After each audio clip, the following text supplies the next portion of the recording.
It's important to remember there are lots of different mutations that can occur in our DNA. First, we have small scale mutations.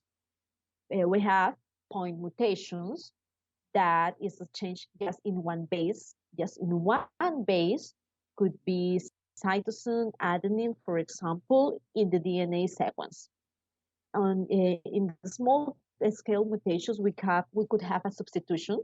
It occurs when one or more bases in the sequence is replaced by the same number of bases. I know it's a little tricky to understand, but for example, a substitution is when, for example, a cytosine substituted for an adenine.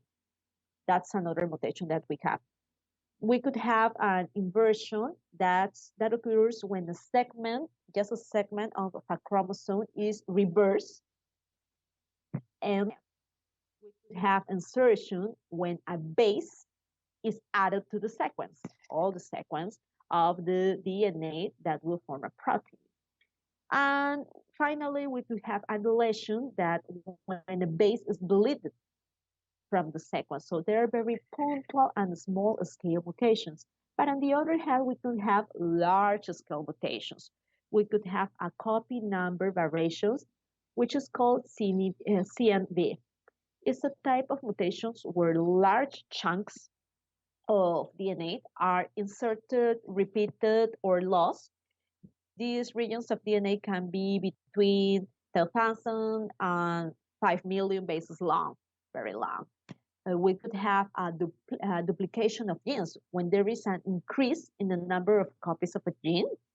We could have deletions of larger regions of the chromosome, loss of one copy of a gene in an organism that previously had two copies, loss of both copies, movement of sections of DNA from one location to another. And finally, the most common that we have heard of is an addition of an extra copy of a chromosome. For example, an extra copy or partial copy of chromosome 21 results in Down syndrome.